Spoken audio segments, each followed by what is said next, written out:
আপনারাই একটা কথা বলছেন, সামনে মেয়র নির্বাচন, আপনাদের সমর্থন চাই, কি আছে তো আপনারা? আচ্ছা ঠিক।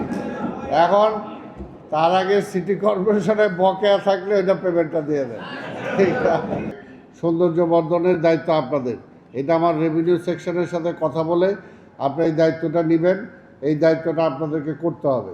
আপনার যে মার্কেট, মনে করেন পল্টন মার্কেট আছে এখানে, তার পাশে এই পাশে আরেকটা মার্কেট আছে, আপনার যৌথভাবে ওইখানে যে রোড ডিভাইডার যেটা আইল্যান্ডটা আছে ওইটার দায়িত্বটা আপনাদের নিতে হবে। ওইটাতে যাতে যে কোনো দিক দিয়ে যাতে লোকজন এপার ওপার না হতে পারে। তারপর এটা যদি গাছ লাগানো যায় একটু সুন্দর হয়, যদি সেটাতে ফুল লাগানো যায় সুন্দর হয়। অত সুন্দর করার জন্য ওই টোটাল রাস্তাটা আপনার যে কয়টা ব্যবসায়িক প্রতিষ্ঠান আছেন, এখানে মার্কেট আছেন, আপনারা ভাগ করে নেবেন।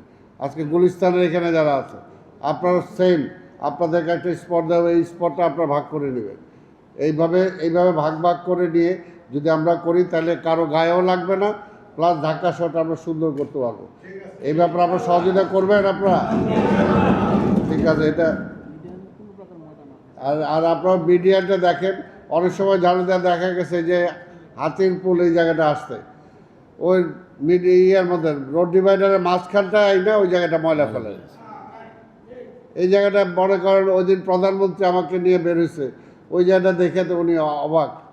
কিন্তু ওইগুলো তো বাড়ি থেকে ফেলে না, আপনাদের মার্কেট বা দোকানগুলো থেকে ফেলে।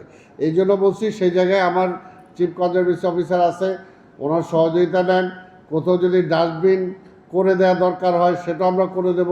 বা আপনারাও যদি আপনাদের বিন তৈরি করেন প্রত্যেকটা মার্কেটে, যে এই মার্কেটের এই ময়লাগুলো আমরা এই জায়গায় ফেলবো, তারপর সেখান থেকে সিটি কর্পোরেশন নিয়ে যাবে বা যারা ওই কন্ট্রাক্টর যাদেরকে দেওয়া হয়েছে তারা নিয়ে যাবে। সেই বিষয়টাতে আপনাদের আমি সহযোগিতা চাই। আরেকটা বিষয় হলো যে আপনার টয়লেটের কথা বলছেন, টয়লেট ইজারা এটা কেন হয়েছে আমি জানি না। এটা তো মার্কেটের যারা আপনারা আছেন আপনাদের কাছেই তো ইজারা দেওয়াটা উচিত ছিল। এটা কেন বাইরে দেওয়া হয়েছে, আমি জানি না। যাই হোক, ইজারার যদি টাইম শেষ হয়ে থাকে আর দেওয়া হবে না, এটা ঠিক আছে। এটা আপনারাই ওই টাকাটা দিয়ে ইজারা নিয়ে আপনারা নেবেন। পরিষ্কার পরিচ্ছন্ন রাখার সব কিছুর দায়িত্ব আপনাদের। আর যেহেতু আপনার ঘর আমি আরেকজনের দিলাম, এটা তো ঠিক হয় নাই। আর বিভিন্ন জায়গায় যে টয়লেটও অনেক জায়গায় ভাইঙ্গা দোকান করা হয়েছে, এগুলো সব ভাইঙ্গা দিবেন আল্লাহর রাস্তায়, এগুলো ভাইঙ্গা দিবেন, এগুলো ঠিক করবেন। তা অনেক কথা হয়ে গেল আপনাদের সাথে।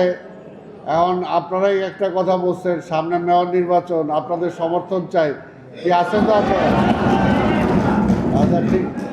এখন তার আগে সিটি কর্পোরেশনে বকেয়া থাকলে ওইটা পেমেন্টটা দিয়ে দেন। ঠিক আছে। আপনাদের যারা নেতা আছেন, যারা ফেডারেশন আছেন, মার্কেটের নেতারা আছেন, আমি আপনাদের সবার সহযোগিতা চাই। আপনারা এসে কথা বলে আমার রাজস্ব ডিপার্টমেন্টের সাথে কথা বলেন, প্রয়োজনে আমার চিফ অফিসার আছে ওনার সাথে কথা বলেন, ওনাদের সাথে কথা বলে একটা সলিউশনে যান। দীর্ঘ 25-30 বছর যাবৎ এইভাবে চলতে, সেটা হয় না। আর অবৈধ কেন দোকান হবে বলেন? মার্কেটের মধ্যে মার্কেট কেন করবেন আপনারা? মার্কেটের ছাদের মধ্যে আপনার কথা নাই, আপনার একটা বাড়ির মালিক, আপনার বাড়ির যদি মালিক থাকেন, আপনার ভাড়াটিয়া যদি আপনার ওই যে ওয়ালের মধ্যে হাতুড়ি টিপে, তখনও কিন্তু নিজের বুকে লাগে। তো এটা মনে করে যে সিটি কর্পোরেশনটা একটা মালিক আছে বা এটা সোজা কথা। এখন যদি রাস্তায় আমি যখন আসি একটা জায়গায় ময়লা দেখলে আমার নিজের কাছে খারাপ লাগে, আমি নিজে দাঁড়ায় বলি ভাই তুই কেন ফেললি এখানে? তা আপনাদেরও যার এটা সবার, ঢাকা শহরটা আমাদের, ঢাকা শহরটা আমাকে ওন করতে হবে। এটা মালিক আপনারা, আমরা মালিক। এটা তো আপনার মালিক, তো মালিকের সামনে ঢাকা শহরটা গাদ্দা থাকবে, এটা তো হয় না।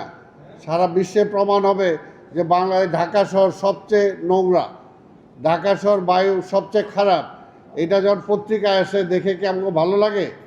তো ভালো লাগে না। তো এটার জন্য আমরা সবার সহযোগিতা চাই।